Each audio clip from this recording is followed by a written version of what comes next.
Sadman net বিডির পক্ষ থেকে সবাইকে স্বাগতম। আশা করি সবাই ভালো আছেন ও সুস্থ আছেন। গাইজ, আজকের বিষয়টি হলো যে এনআইডি নতুন ছবি তোলার জন্য যে হালনাগাদগুলো বারে বারে গিয়ে চলছে, সেই হালনাগাদের ছবিগুলো তোলার জন্য কিন্তু নির্বাচন কমিশন যে স্থানগুলোতে ছবি তুলবে, আপনাদের যে ইউনিয়ন পরিষদের যে স্থানগুলোতে তারা সিলেক্ট করে নিয়ে ছবি তুলবে, সেখানে যেন দ্বৈত ভোটারের কোনো পরিকল্পনা না থাকে বা যেন দ্বৈত ভোটার হতে না পারে, বা যেন যেটাকে আমরা বলি ডাবল ভোটার যেন হতে না পারে, সে পদক্ষেপ তিনি নিয়েছে। আসলে সব জায়গাতে কিন্তু তিনি সিসি ক্যামেরা বসাবে, সেই বিষয়টি কিন্তু তিনি বেশ কিছু গণমাধ্যমে নিশ্চিত করেছে। আসলে গাইজ, সেই বিষয়ে কী বলা হয়েছে বিস্তারিত আমরা মূল ভিডিওয়ে চলে যাব। তাই যারা আমাদের চ্যানেলে নতুন, অবশ্যই চ্যানেলটি সাবস্ক্রাইব করে দেবেন নিত্য নতুন ভিডিও পাওয়ার জন্য। এটা এক ঢাকা পোস্ট গণমাধ্যম, আসলে সেইখান থেকে এই নিউজটি নেওয়া। এনআইডি ছবি তোলার স্থানে সিসি ক্যামেরা বসাবে ইসি। আসলে এনআইডি যে জায়গায় ছবি তুলবে সেখানে কিন্তু সিসি ক্যামেরা আলাদা করে বসা থাকবে, যেন কেউ দ্বৈত ভোটার হতে না পারে। সে বিষয়ে আরও বিস্তারিত কি জানা হয়েছে। জাতীয় পরিচয়পত্র এনআইডি ছবি তোলার স্থানে সিসি ক্যামেরা বসানোর সিদ্ধান্ত নিয়েছে নির্বাচন কমিশন ইসি।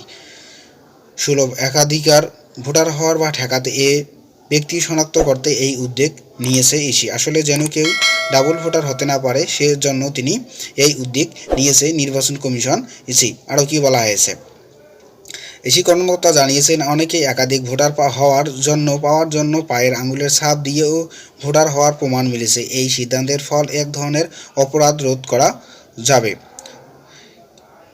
কেননা সিসি ক্যামেরা এবং বাইরে আঙুলের ছাপ কিংবা ছবি তোলা যাবে না।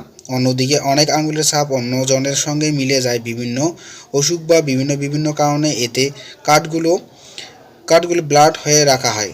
সিসি ক্যামেরা আরও আঙুলের ছাপ এবং দেওয়ার ফুটেজ থাকলে ব্লাক উঠাতে এবং সরাসরি আরও এনআইডি অফিসে আসতে হবে না। এতে সেবার মান বাড়াবে। আসলে এনআইডি সেবা যে ছবি তোলার জন্য কিন্তু খুব সহজ এক নিয়ম করে দিয়েছে নির্বাচন কমিশন ইসি থেকে, যেন কেউ দ্বৈত ভোটার হতে না পারে এবং সব কিছু তারা বুঝতে পারবে।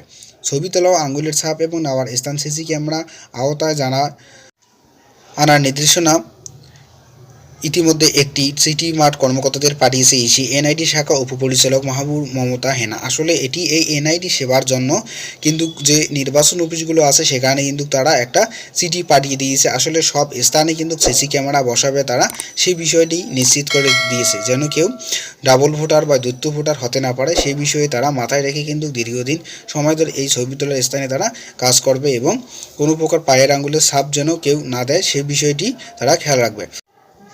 এতে বলা হয়েছে যে কক্ষের স্থানে বায়োমেট্রিক ডাটা গ্রহণ করা হবে, সেই কক্ষ এবং স্থানে সিসি ক্যামেরা এবং স্থাপন করতে হবে এবং স্বাক্ষরিত এবং চালু রাখতে হবে। এছাড়া নির্দেশনায় নতুন ভোটার নিবন্ধনের ক্ষেত্রে আঙুলের ছাপ যাচাইকরণ এবং বিশেষ এলাকা ব্যতীত নতুন ভোটার নিবন্ধনের সময় অ্যাপার্টমেন্ট সফটওয়্যারের মাধ্যমে এবং ভোটারকে শিডিউল ছবি তোলার তারিখ এবং সময় ও প্রধান এসএমএসের মাধ্যমে ছবিসহ বায়োমেট্রিক ডাটা গ্রহণের সময় ও তারিখ জানিয়ে দেবে। দ্রুত নিষ্পত্তিকরণ কী দলিলাদি এবং প্রয়োজন হবে তা সিস্টেমের মাধ্যমে ভোটারদের জানাবে। প্রতিটি নতুন ভোটারদের এবং ছবিসহ বায়োমেট্রিক ডাটা গ্রহণের ব্যবস্থা করা এবং তা পরবর্তী 3 দিনের মধ্যে সার্ভারে আপলোড করার জন্য বলা হয়েছে।